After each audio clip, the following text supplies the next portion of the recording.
All right, so welcome to the SoDa Social Data Science Center SoDa Symposium titled Rehabilitation of Open Ends. And we all, I think, love that part of the title already. Or more specifically, creating a codebook for open ends using machine learning techniques and human intervention that they can be used to derive action. So we have this webinar here today live, and with the hope that there will be a good discussion following. But this webinar will also be recorded and will be made available on the SoDa website next week. As I mentioned, we have time for questions at the end of the presentation. It is easiest for us if you, and I guess for everybody, if you use the Q&A feature that's on the bottom here of the Zoom webinar. And please write in your questions anytime during the symposium. We will have an eye on the question and we will pick them and plug them in so that we can moderate the question asking at the end. We can either report them, or if you make a note into the Q&A that you do want to ask it live, then say that. We will call on you, unmute you, and you can ask it yourself. So with these intro words and everybody having arrived here, it's my pleasure to introduce Carol and Philip. Carol Haney is at Qualtrics. She's the head of research and data science. Her principal research area is online quantitative research, specifically focusing on best practices around sampling, total survey error, and advanced analytics. Carol currently works with multiple commercial clients, mostly in the financial, health, and tech spaces. Carol has experience running large survey programs that involve customer experience, segmentation, and performance measurement. In 2015, Carol was honored by Qualtrics as the most valuable player, certainly for us. I know that for sure, and still is. Prior to Qualtrics, Carol has worked in executive positions at Toluna, Harrison Active, TNS, SPSS, and the National Opinion Research Center at the University of Chicago. Carol currently leads all the formative research for the CDC's anti-smoking ads for the past 5 years, a campaign that has in part contributed to the 5-year decline in smoking rates in the US amongst adults from 23% to 14%. Thank you, Carol. And just a footnote, I apologize for the background noise that you might hear here. I'm sitting next to a big conference room and there's no door. So, all right. And then I welcome Philip Resnik, who holds a joint appointment as professor at the University of Maryland Institute for Advanced Computer Science and the Department of Linguistics, and an affiliate professor appointment in computer science. He earned his bachelor degree in computer science at Harvard in 1987 and his PhD in computer and information science at the University of Pennsylvania in 1993, and joined the University of Maryland faculty in 1996. His industry experience prior to entering academia includes time in research and development at Bold, Beranek and Newman, IBM, T.J. Watson Research Center, and Sun Microsystems Laboratories. Philip's research focuses on computational modeling of language that brings together linguistic knowledge, domain expertise, and data-driven machine learning methods with an emphasis on applications in computational social science, as well as experiences in multilingual text analysis and machines translation, and scientific interest in computational cognitive neuroscience. He holds 2 patents and has authored or co-authored more than 100 peer-reviewed articles and conference papers. And with that, I'm sure we won't get bored during the next 45 minutes. Floor is yours.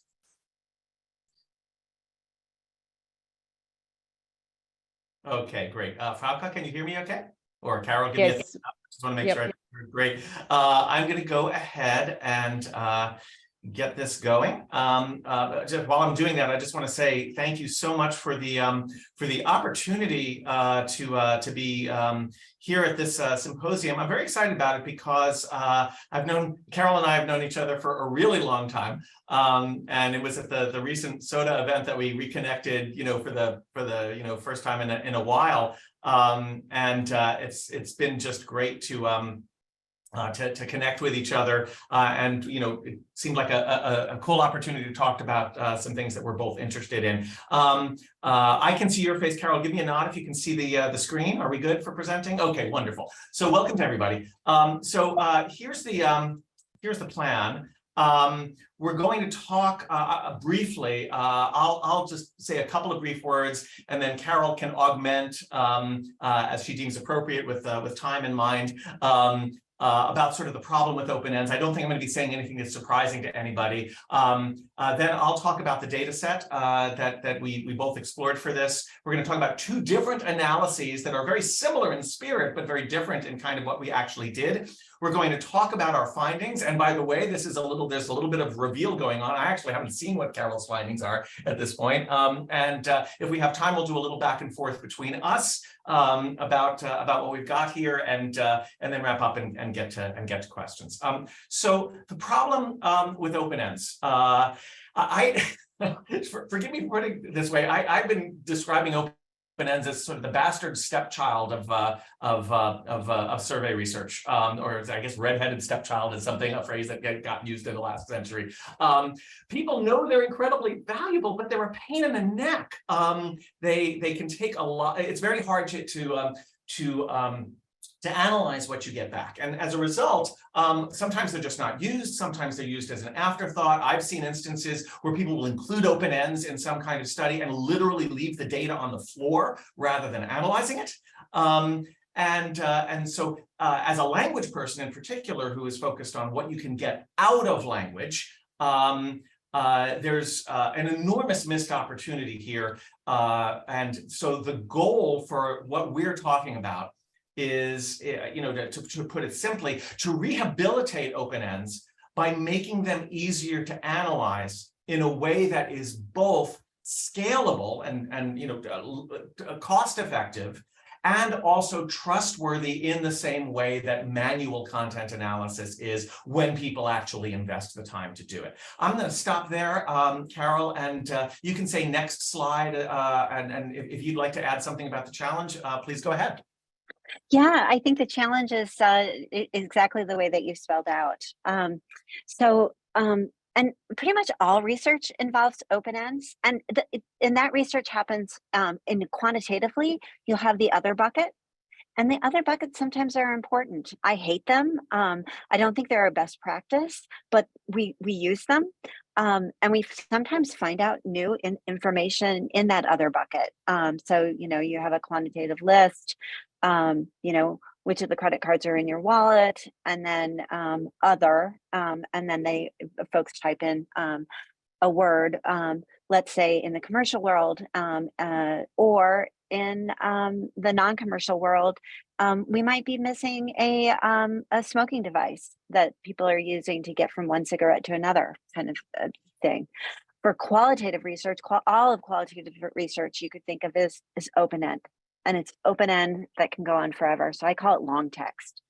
And then, UX research is really focused on qualitative, and I've been pushing to go from quant to qual for UX research. So they since we're doing this in the US, I get to say belt and suspenders approach, because the quant gives us an idea of validity and reliability, and the qual gives us some really deep insights. Next slide. I have a runny nose, so I'm going to be wiping my nose, unfortunately, on video, so I apologize for that. So this is what we hear about open ends. They're labor intensive. They're low quality insights, even because no one wants to answer an open end. Think about the last time you took a survey, and almost all of you out there, all of our participants and our panelists have some relationship with survey data. And you think about the last time you answered an open end with real thought and time and spent 2 to 3 minutes on an open end. It is really hard to do. Data is lacking depth, and insights then are shallow. But what our data set did is kind of got around that And that is one of the wonderful things. And that's something that we can learn from this. The resource and time constraints, and this is where we've spent most of our time for this presentation. How do you build a code book that is actionable in a way that doesn't take months? So that's your ROI, is like, let's get some ROI from open-ends and not leave them on the floor. Next slide, please. Yeah, and Carol, by the way, we're just to let you know, we're kind of coming up on the close of the time we allotted for intro, so I'll let you navigate how to do this to go. Sure. So we did an approach. We did an A/B test. Phil did a test that I saw for the first time yesterday. So his test, his results from his test did not impact mine at all, and he hasn't even seen mine. So Phil can talk about his test, and I'll tell you about mine. Mine is used an unsupervised machine learning approach. We pulled out latent categories from the open ends, and then I took the open ends categories that were developed, and I gave them better terminology. And then I restructured them in a way that was more actionable. So there was some supervision at the end. And then for the other bucket, that we got about 70% taken care of by unsupervised machine learning, and then increased that about 10% more by using an other bucket approach, where I ran machine learning on that other bucket and did a semi-supervised approach. Phil, you want to talk about your test? Yeah, actually, you know what? I'm going to save that for when we do the stuff. It may make sense to just kind of move on to tell them about the data that we work with. Okay, that's great. Okay, thanks. Great. And by the way, there's a bunch of other very cool stuff that's there that I know you included, Carol, for the archival purposes for people to look at. Yes. I included just so that we have that the things that Phil just went through is the best practices on building a code book, whether you're using automation or whether you're using a human being. And I think it's really important because you can have it from a researcher perspective, or you can have it from a user perspective. And there's different reasons why those are best practices. And I go through that and document that for you. And I also give you a checklist. So as you're building a code book, because I wanted this to be actionable for you at the end. Phil, go ahead. Fantastic. So just to augment one or two things that you said in your piece there, Carol, that folks might be interested in. One is, and I saw there was a question about like people's responding to open ends. One thing that is worth noting is that people like to feel listened to. And so if you are framing the elicitation of open ends in terms of really wanting to hear from people, people really are responsive in my experience. And in fact, people can ask during the question period, there are ways of phrasing the prompt in order to get richer, more narrative, longer open ends, which for manual content analysis actually would be a terrible thing because, my God, there's that much more to read. You get mixtures of codes and so forth. But from the computational point of view, is actually a very good thing. So that's something we'll talk about later. The other thing I want to mention is that once you should be thinking about, as a takeaway from this, once you have a more efficient way to do quality analysis of open ends, what new possibilities does it open up? So I'll give one concrete example, which is that during the pandemic, I worked with somebody at the CDC who did cognitive interviewing normally for question design, but didn't have that available for what they were doing. So we used open ends in something of a pre-survey in order to elicit more details about what people meant by the responses that they gave in the multiple choice questions, and then use that to refine the question design. That's not something people would typically do, is like go ahead and do a survey for the purposes of fixing and improving the questions in your survey. It's just not a cost-effective thing to do. But if you can analyze open ends more quickly, then you can do that sort of thing. Now, I want to mention, I always mention that the subject area here is mental health. The data set involves suicide. This can be a very difficult topic for a lot of people. And so it's important to flag this ahead of time. If this is going to be, a challenging topic for you, you might want to duck off. But at a minimum, people really do need to know that if you or somebody that you care about is having trouble, there are resources out there. The relatively new 988 Lifeline being one of them. As context for this, and I'm only going to spend a minute on this, the context for this involves research on suicide and suicide prevention. Most research on suicide focuses on reasons that people die. The pathway from ideation to action is one of the common theories, going from being at risk to actually making an attempt to actual death. The reasons people don't progress along that are much, much less studied. And so what ended up happening was a kind of a natural experiment. Back in September of 2020, somebody on Reddit asked basically, hey, if you've been suicidal, what got you through the dark times? And in about a day, they got over 16,000 responses, really wide range of people's response. And by the way, that's the top level responses. That's not the comments on the responses, which of course then has lots and lots more. And so there was a real reflection of people's lived experiences. And you can think of this as basically a one-question survey with an open end on a large scale, a larger scale than people tend to do with open ends. Now, with that, I'm going to turn it over to Carol to take about 10 minutes or so and talk about the analysis that you did with your techniques. And I'm looking forward to seeing this just as much as everybody else. All right. So I am going to go ahead and share my screen. And I think, okay, hold on for just a second. So can you see my screen, Phil? Mm-hmm. Awesome.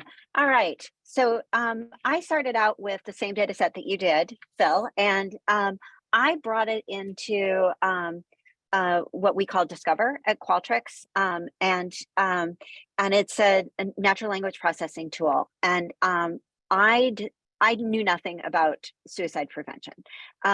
So what I decided to do is have the tool help me out. Everything originally, when I brought in the data flow, was in one bucket. And I just said anything that came from Reddit on suicide prevention, and it came up with almost 100,000 sentences. And I'd like to have all of this information to go through an NLP situation. So it used natural language processing. It also did sentiment coding. So I did none of the sentiment coding myself. It did it all on its own. And then it created these buckets. Now, it created an enormous amount of emotions. These emotions, just want to show you here, emotions that signal depression and emotions that have battle suicide. I divided them up into these two categories because this was the semi-supervised aspect of it, is by looking at them, I realized, hey, these have a completely different approach. But these right here, appreciate humor, these are all actionable insights that they brought out. So appreciate humor, find something to look forward to, manage your anger, cope with anxiety, be grateful to be alive, avoid boredom, figure out ways to calm down, that they found a relationship between depression and confusion. I would never have found that in this code book with except for using NLP. Hesitation before harm. So how can you take that 5 seconds, that 5 minutes, that 50 minutes before you prevent that harm? Be proud to be alive. And then nudges, little nudges to stay alive, was kind of like my miscellaneous bucket, but it really is nudges to stay alive. And then these are everything that didn't quite make it. And so I just wanted you to see, like, there's one that was like life. I was like, not enough information to be actionable. So I left it into this like global other bucket. So this is how this model came out. And then I'm going to go over to the dashboard now and see if I can get there. How I'm doing on a time, Phil? You're doing great. Probably easily another 5 minutes. Okay, thank you. because Frauke is really firm about time. Okay, so we had 16,648 responses, and that's what the N you'll see right here is how many came over that got categorized. The codebook, as you saw, had multiple levels. It had a level 1 and a level 2. The level 2 was the emotions about depression, and the emotions that help battle suicide. And here you see volume, and then the colors are the sentiment. So there's some sentiment that's negative, right? Because you're talking about suicide, but there's also positive sentiment. And so that, especially in the emotions that help battle suicide. And then you can see that that is where people really focus their time and attention in terms of the volume. And so that is where digging into level 2, we can see that is where also most of those open ends fell. Then emotions that help signal depression might not be very helpful to the person who is getting the information about suicide to prevent suicide, but can be very helpful to clinicians and to others who are doing research around this area. Hesitation before harm, all of those that we talked through. I also did a network diagram, an exploratory, and I saw that emotions that help really kind of talked to all of these items right here. Emotions that help battle suicide. And then has a close relationship. You see that with emotions that signal depression. And then we have anger management that's here. So this is really the center of my codebook. And then these are more of the constellation that goes around that. So for level 1, for that codebook that you saw above, for cross emotion, cross all of those, the nudges, everything, here are all of the words, and they're colored in terms of their sentiment. And you can see anxiety, help, keep, guilt, but good shows up, funny shows up, because funny is one of the suggestions that's being given, is watch something funny, give yourself that 50 minutes when you're feeling that way. And then level 2, when we look at just the emotion category, we see there's way more positivity. All that green is the positive. And we see that love is in the middle. And if we click on love, we can actually just go straight in and look at all the open ends that talk about love. Meeting love. And then it's all coded right here.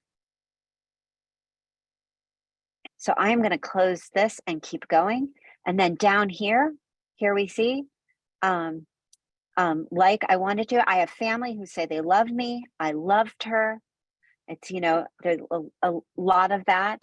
I love my family too much to end it, no matter how badly I want to take the head dive. I can tell you that I have seen that expression across this a data set. My cats, I love them so much, I cannot die. Cat actually is a big one, and so is dog. What makes me laugh is that cat sentiment is red. So overall, it's either red or mixed gray, but dog is green. And as a dog person, I totally believe that. I have a cat and a dog, and I find the love and care that I get from my dog to be much more appreciative than that of the cat. So this was the code book that came out of just straight NLP. And I'm going to hand it over to you, Phil, to talk about how you guys did it.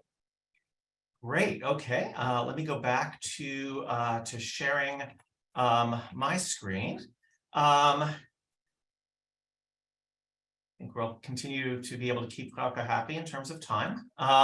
So that was fascinating. I was so delighted to see that, and boy, that there's going to be some really interesting compare contrast for us to do here. I want to preface this by saying that one of the reasons, so I'm like a tech person, first and foremost, and I was, have been very excited about the idea of using language to get a richer perspective on people's experience. On the other hand, my wife, who's a clinical psychologist, had a somewhat sardonic response to this, which the lived experiences are great. Every lived experience is an N of 1, right? So the point of what we're talking about today in this context has to do with the ability to aggregate, to get generalizations out without having to do this. I'm reading each individual one by one, and writing notes in the margin. And by the way, I do want to mention that this is collaborative work with my wife, Rebecca Resnik, clinical psychologist, and Jonathan Singer, who's a suicidologist, Catherine Musacchio-Schaefer, who is a suicide prevention, suicide researcher, and Josh Hagedorn, who has also worked in this field. So I'm not going to go into a lot of technical details about what I did, but at a high level, what I want to emphasize is, even though I consider myself first and foremost a tech guy, Carol, what you did is technically much fancier in many respects with the cool visualizations and all the rest. My goal in developing this was to use things that were as simple and as familiar as possible, in order to make it possible for people to adopt it, even if they weren't like using a particular system or having stuff. So when it comes to the human part, the extent of the technology that we used is Excel. And I'll show you that in a moment. In terms of the computer's contribution to this, we used an off-the-shelf method called topic modeling. And I'm not going to go into a lot of detail, but just to give people the intuition, most people have seen principal components analysis, PCA, or factor analysis, where the intuition is that you have a bunch of items, and then each of them has a set of features or characteristics, and then you do a dimensionality reduction to kind of squeeze that down to a smaller set of latent principal components or factors, right? Everybody's kind of familiar, I hope, with that general idea. The technique used here in this topic modeling, it goes by the name of latent Dirichlet allocation, or LDA, pioneered by Desblai and colleagues, is you can think of it, it's not technically identical to what these like PCA does, but intuitively it's very similar. It is a dimensionality reduction technique where the large dimension representation of the text is the words and their frequencies. And what you get out of this are a set of latent categories, which we call topics, which you can think of as analogous to the components in a PCA. And each one of these is itself represented as a probability distribution over the words, over the vocabulary, and therefore it's kind of easily amenable to visualizing using cloud. Even though a lot of user interface people hate clouds, they're still a very useful thing. So what you're seeing here, for example, is one latent category that emerged fully bottom up, completely unsupervised technique, where you see the highly loaded words in this, high probability words for this topic are things like school and college and parents and high school and so forth. So you can see, just looking at that, this is about education. You see another topic here that's about substances, drugs, drinking, and so forth, right? The other thing that's analogous to a PCA is you can take the original items, which are the pieces of text, and each of them has what you can think of as a loading for each of these latent categories or topics. So if I take, for example, this education topic, and I take the loading for that, and I sort the items from highest to lowest on this, what I should see near the top are the items, in this case, the responses, that are strong on this topic, so to speak. And you see that looking here, somebody talking about a student and skipping school, and being expected to go to college and so forth. So this is produced by a fully automatic, extremely scalable process. Here's another example that comes directly from this data set related to something that you found, Carol, where you see mother, mom, sister, dad, and so forth. And when you go look at this, right, what you see when you read some of this content is people responded to, why did you not die by suicide, by talking about the effect that it would have had on specific family members. And we'll talk more about that in a second. So what the approach that I've developed does is it starts with the automatic output. And then you have two independent domain or subject matter experts look topic by topic at both the cloud representation and at the highly loaded responses for that topic, starting from the highest, scrolling down to the lowest, except stopping after a given amount of time. I'll talk more about that in a second. 2 people doing this fully independently. In effect, this is a manual qualitative content analysis that is guided by the topic model. So instead of just starting bottom up, the topic model has gone bottom up to get latent categories. And now this is what I call a curation process, where you read through these and each person is essentially creating a code label and a code description. Then, and by the way, I want to mention there's instructions for this protocol, right? This is just a snippet of the instructions here. In one of the most important instructions there is in B here, set a timer for 120 seconds. When they're actually reading responses from the most likely to contain this topic down lower, lower, lower, lower, it is so tempting for people, for subject matter experts, just to get into reading everything, right? That we actually have them set a timer using Siri or Alexa or whatever and stop after they've gone a certain amount, right? And that's turned out to be a way of keeping the process very, very constrained while still giving the value of seeing these exemplars of things that are likely to correspond to this thing as a code. Once we've done that, you then take what was done independently, and either you lock the 2 people in a room together or you get other people to look at this and form a consensus based on the 2 independent, in effect, codebooks. And so in this particular case, for example, we had one person that interpreted this as a code focusing on specific family members, another one specifically protecting parents. You can see there's a little bit of mismatch here. And when you put them together, you wind up with looking at the codes, descriptions, and if necessary, briefly back to the original material, a code, in this case, not wanting to hurt specific family members that kind of encapsulates what they did. And this triangulation from independent curators helps to provide confidence that what you got is meaningful and reliable. So this is an example of the spreadsheet that we actually produced with this. You see in the, the third row here, 12 is the topic number. This is actually literally the thing that it just done in a spreadsheet. Now I want to talk a little bit about the categories that we found, and I think we're going to try hard to keep on track in terms of time. So what we did was we took the 25-ish or so categories that emerged. By the way, you can throw things out. I mean, you can, the curators can basically say, this is not coherent or this is not meaningful, discard this, right? That is a possibility there, and that certainly happened in this case. You take what remains and do the consensus process. And then what we did was manually add a level of hierarchy because it was clear these things grouped in natural ways. And this is a case where the fact that I was working with suicide experts is a dimension of difference from what you did, Carol. That may be one of the, so we have a little bit of a confound. We have a difference in the techniques, and we also have a difference in the nature of the person or people doing the analysis. What we found was there is one category very related to what you were talking about, focused on the word love, among other things, right?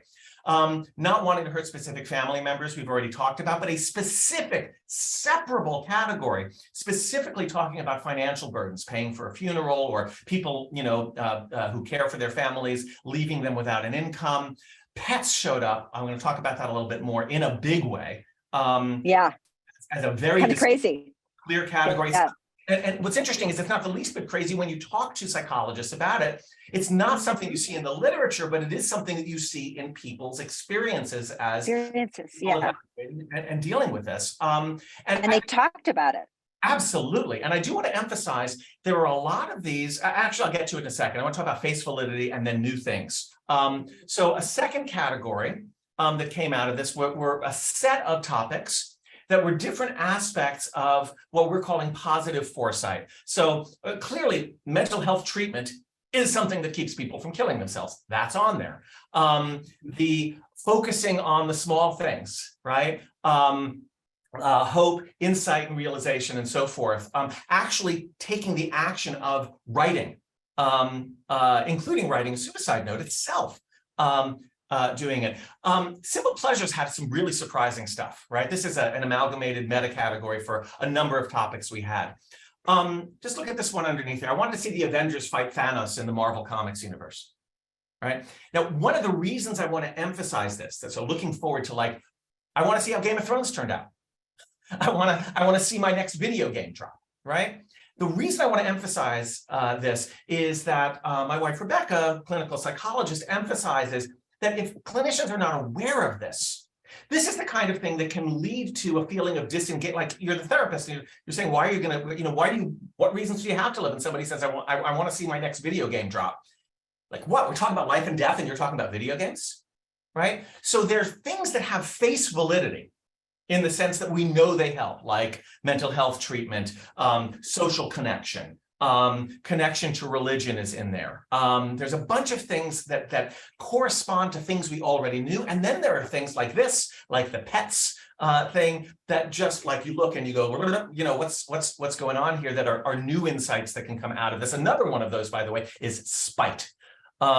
So you normally think of negative emotions as something that's not a good thing, right? But there are people who are not dying by suicide because they want to prove to somebody else that they can live, right? As a form of spite or vengeance. So there's a negative foresight category. I won't go into details here, but there are definitely clinical implications for this, like enabling clinicians to see things they might not have realized they should focus on, and looking for things that you can get a person to focus on that will get them over the crisis, right? So Rebecca says you don't teach someone to swim while they're drowning, right? So there are things like drug use, where it's like, let's not focus on the fact that you're abusing drugs. Maybe actually abusing drugs is actually what's getting you past this crisis. So there are real insights there. So I'm going to stop there. I believe that we should be in very good shape. Carol, you and I have at least 5 minutes for you and I can bounce around and talk a little bit. And then we can open up to questions. Probably the main thing that is an interesting compare contrast for me is the extent to which what you were doing, leaving aside I don't want people to have to use anything other than Excel, is the extent to which the analysis that you were doing felt, and this may not be accurate, it was very word-centric in a lot of ways. Yes. Whereas the analysis that I was doing, because it was driven by a topic model, which brings you these latent categories, right, is in fact creating discrete categories. And the presence of the words, the strength of the words in the category, it's not about the words per se. Those are the indications to the human in the loop to give them a sense of what the categories are actually about, together with reading the documents that are loaded on those categories. So I just want to throw that out there. I'm curious what your comments are about, sort of different aspects of the things that we were both doing. Yeah, I definitely believe that mine is definitely word and term based. So it does look at multiple words that gather together often. But to take it back to kind of like the research design, I think that it's a narrative research, right? We've got in-depth narratives that are going on here, and the difference that I saw between our two is the amount of emotion that was pulled out that wasn't even part of wasn't on my radar, would never have been on my radar to kind of look and think about those two buckets of emotion, the negative emotion that you picked up on and called it spite, right? And then the positive emotion that are, how to get to one of those positive emotions so that you would have reduced harm. Yeah. The other thing that I thought was pretty interesting is we came at it at two different, I would say, perspectives, frameworks. You came at it from our more epistemological framework because you were looking at it through the clinician's lens, somewhat. And my tool was limited because it couldn't look at it through the clinician's lens at all. And unless I took that second step and had the clinician come in, it looked at it completely from the advice lens. Yes, although To be Yeah. clear, the two-phase process that I have is similar to yours in that respect. The first stage of fully automatic topic modeling was completely 100% generic. And in fact, I'll mention I'm actually collaborating with Westat on validating this approach by doing a direct comparison with manual content analyses on a COVID-19 impact survey using the first stage is literally identical. It's exactly the same. So there's no top-down influence in my thing at that level. The difference really was in the interpretation process, but also the fact I was looking at topics, the aboutness, what are they talking about? Whereas extra dimension, which was the sentiment analysis, was getting at how people were talking about things. Right, and how they lived, what the experience was that they had lived in order to help them unpack the complexity of preventing suicide. Yeah. And so that was really what I think both of us started from, and I kind of went down that rabbit hole where you pivoted and then brought more human into it. The difference was probably time. I spent maybe 4 to 5 hours on my approach, and then should have brought in some experts. And Phil, I'm wondering the same for you. In our case, the topic modeling itself, like once you get the in the right format and you run it, that's like minutes. Right. Data set, even 16,000, 160,000 might be a few more minutes. In terms of the human time, each code spent, each of the independent people spent about no more than 2 hours each. And then the consensus process was about an hour. So we ended up spending about the same amount of time, just yours was spread over this over multiple people. That's right. But I mean, in comparison to what people normally do, I mean, let's go back to the title, Rehabilitating Open Ends, right? If you had n equals 16,648 and wanted to do a manual qualitative content analysis as part of a study, how long would that take? I know, absolutely. And it even more so, Phil, is that it was 16,000, but when you really cut it up, it was almost 100,000 sentences. In terms of sentences, sure, absolutely. That's another interesting difference, is that for me, crucially, the unit of analysis is what in topic modeling we call the document. In this case, the entire post rather than these things independently, and that's an interesting thing too. I'm looking at time, and we call that, by the way, in research, we call that the verbatim, but still exactly the same concept. Yeah. I mean, a document or verbatim in this context could be a tweet. It could be an entire speech. It could be a utterance in a speech in a focus group where, this is it could be any of these things. And it's worth emphasizing that both your technique and my technique are both very generic, right? In the sense that they don't require a lot of infusion of knowledge other than the human brains that are going into the human in the loop part of the process. What's interesting, Phil, is that mine added sentiment, but yours added this weight to it. So I'm wondering our next approach, right, to end this conversation and go to the questions. Our next approach really should be, what if we took sentiment and weight and put them together? What would we get? What kind of refinement would we get out of the data in that respect? Somebody in questions, if you want to ask me what I think of sentiment analysis. But let's turn it over to our moderators. Please organize things however you think it would be most useful for the folks listening. All right, so hi everyone. My name is Olga and I'll be moderating the Q&As here. And as I'm moderating, then I have one question first myself. And so I am wondering, because you were talking about the sample sizes, is that your corpus is very big and it's over 100,000 posts. And do you can speak about, I don't know, something minimum that is, if somebody else wants to repeat a similar study, and then they have, for instance, I don't know, 20,000 posts or 500 posts or 500 answers, what would be a good sample?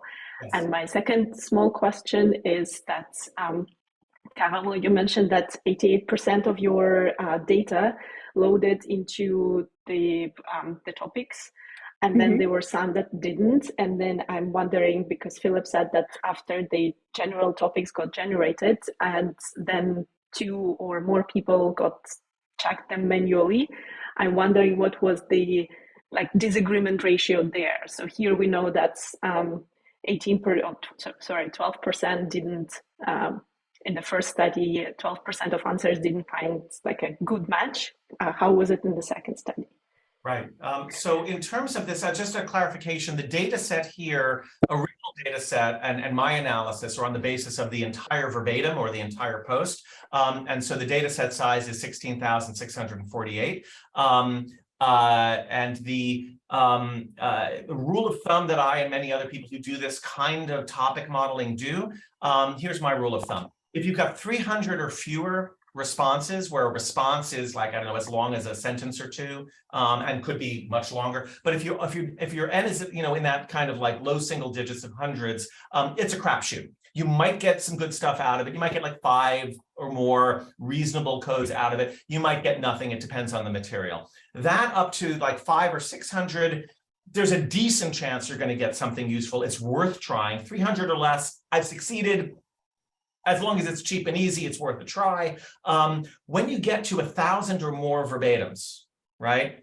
That's when the technique that I'm using, the computational technique, really kicks in. It's you're almost certainly, unless the data is really weird, gonna get something out of it. As long as there's some consistency in the data, not a, for example, heterogeneous mixture of different questions or something. And once you scale up to multiple thousands, tens of thousands, or even hundreds of thousands, you need to fine tune how many topics you're looking for. But it's very unusual not to get some stuff really coming out of there that is interpretable, and that with human curation can be turned into something meaningful. Yeah, I would also like to say from an operational point of view, if you have 300 open ends, to go back to what Phil was saying, you really are talking about 5 to 7 topics. You're just going to find that's what's going to end up happening. And so if you're going to have 5 to 7 topics, you're going to end up reading all 300 of them. When you get to 1,000, you have about 10 topics, and it's kind of arithmetic slightly from there. So you have to think of it in terms of what your code book looks like and what you're going to be doing with it. There was also a request for us to go back to the slide that had the references on it. I don't know who's controlling the slides, but yeah, you had a great slide, Phil, with the references that you used. Oh, for the suicide-related research? Yeah, I think so. Let's keep talking. I'll get back to that, but please continue with questions. Okay. Olga, over to you. All right, we have Sarah. She wanted to ask a question in person. Sarah, I think you should be unmuted and you can ask a question. Okay, great. So thank you for a fascinating talk, and I would go anywhere to hear Philip Resnik speak. I'm a huge Resnik, and now I'm a Carol Haney fan too, so that's all good. So I have a lot of thoughts about the dogs versus cats, but I'm not going to get into that, and I'll go straight to my question, which is, are we going to reach a time when qualitative research such as this becomes like quantitative, where, use SPSS, use data, here's this R program. Do you feel like as a field, we can move to a place where we can give students these kind of tools and it opens the door for text as data to the new generation? Carol, you take that first. Yes, I think, thank you for the kind comments, Sarah. I love Phil Resnik as well. I try to work with him as much as possible. And so this is such an honor for me. I would say, what computational methods do for us, what natural language processing does, all of these methods do for us is give us a capability to save time. and to get us to a point where we can then consume data that otherwise we would not have been able to consume it. I do not think that we will ever use, and I think this is, it's something deep and philosophical about this. I don't think we will ever use this just to go straight into categorical data that has already been defined, and that we trust that those categories without looking at the open ends themselves. I don't think we will ever get to that point, because we shouldn't. We should actually want to look and validate. We want to validate it, but we also want to understand it. And it just allows us, the categories, the computational aspects allow us to get to that place where we can look at 5 or 6 or 10 or 15 rather than 1,500. And that is that level of ease makes the data set comprehensible to us. That's what we're getting, but we're never going to get to that place where the computer does it all for us, and then we're happy campers and we trust all of the categories straight out of the box. Because what I think we lose is we lose our comprehension of this information, and we want to have that deeper comprehension. That's why we ask the open end. If we wanted to have just a categorical response, we'd ask a categorical response. Yeah, that's right. That's my answer. If you do want to ask a categorical response, because you need the deeper information to get to figure out what the right categorical response options should be. I'll just augment briefly in 2 ways. One, as a computer scientist, I will tell you, don't trust your technology. I mean, if what it's doing is simple stats, great, that's fine. But there's a big problem in AI more generally right now, which is you've got people like in emergency rooms, doctors in emergency rooms using Google Translate, which is just like an ethical piece of awfulness I can't even talk about, right? You can't, systems, there's an element of trustworthiness that a lot of people are working on, but a lot of people are ignoring. What we're both doing here is emphasizing the human element of interpretation. That's important. As a social scientist, here's what my answer to your question. This may be a mistake, because out of the participants in this Zoom, maybe somebody's going to see this who's actually going to review it. But what I will tell you is my goal is to write this stuff up, publish an article, and completely disrupt qualitative research. That is my goal. My goal is to make it trivial for social scientists and other people doing qualitative research to do what I just showed you, or some version that's informed by stuff that Carol provides new insights for. And that's the reason that I'm keeping it super simple. I don't want people to have to license a piece of software. I don't want people to have to download and install a whole bunch of fancy stuff. I want for people to be able to do what they're used to, and to make it so easy that it becomes like, well, of course you're doing this. You don't even think about it. That's my goal too, and that is fabulous. So thank you so much. Thank you, Sarah. We have another participant, Peter Murrell, sorry, who would like to ask a question also live. Please. Can you hear me? Yes. Yes. Okay. My name is Peter Murrell. I'm in the economics department at Maryland, and I've actually done surveys with the World Bank and Gallup, and I've also dabbled in topic modeling on English history now. I can't do a survey. Did we lose him? I also did not hear Peter. Peter, you're muted. Oh, he got muted somehow. Somehow I got muted. Where was I? History. You did topic modeling on history stuff. Yeah, and so I sort of understand what's going on here, and I'm deeply impressed. You might think of advocating to the university they use a similar procedure for teaching evaluations, because I'm sure you get much more out of teaching evaluations if you allowed them to just go on at length.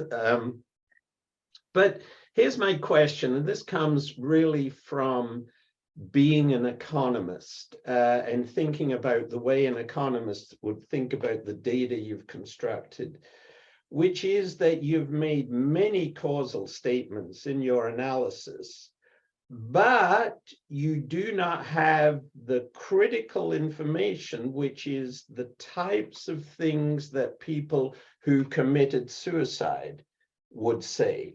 And, you know, so what an economist would typically say to this is, how do you know that the person who committed suicide, if we could reach that person, wouldn't say, I really wanted to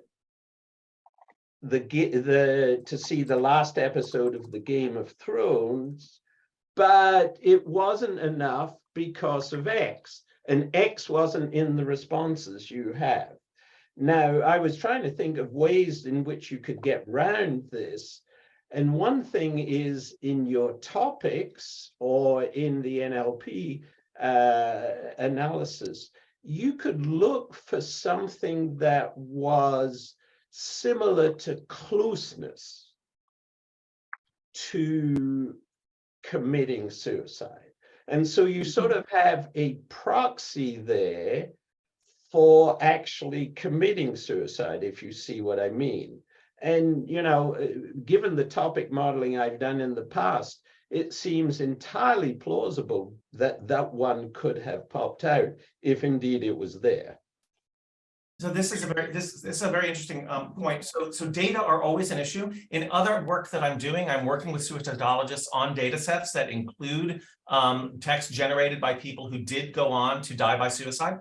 Although that's disjoint from this data set, this was a naturally occurring experiment with anonymous people responding to a publicly stated question. But I have actually worked in the context of data that was contributed by data donation, for example, by people whose loved ones had died by suicide, and then they actually donated their data afterwards. What you're saying is absolutely right. To say this is the reason they lived is absolutely too strong a causal statement. I absolutely agree with that. My feeling is that rather than thinking of causality in a mathematical or technological way, and maybe I'm in trouble saying this to an economist, the right thing to do is to acknowledge that we're not going to get at formal causality here and use the kinds of categories we discover here to provide new insights for other forms of research that people do, for example, clinical research now informed by things we've discovered from people's lived experiences. I would also add to that. Go ahead, sorry. Carol. I just want to add, I agree with you, Peter. We have bias in our data. We have as part of the total survey error framework, we have non-response.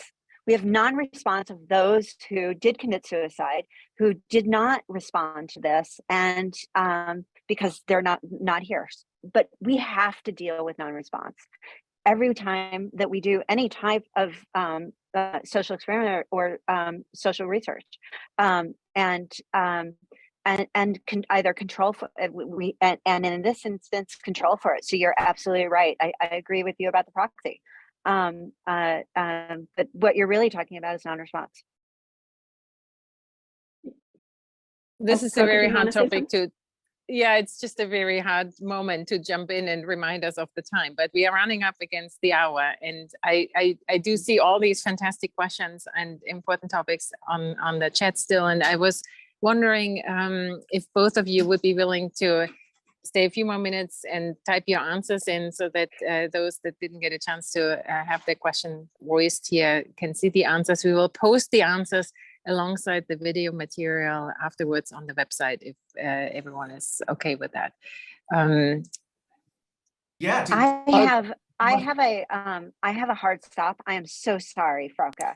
I do then we'll do that. Stop. That's fine. Then we'll do that afterwards. We'll take the questions and get your answers. And so thank you everybody for posting great questions. Thank you most of all, Carol and Philip, for a fantastic presentation. And thank you, Olga, for the moderation. We always love to include the next generation in this endeavor. So thank you all. And I hope I see you all back at the next SoDa Symposium in February. Thanks so much for the symposium. It's great to be here, and happy holidays to everybody. Loved it. It was so wonderful. Thank you. Bye-bye. Thanks, Carol.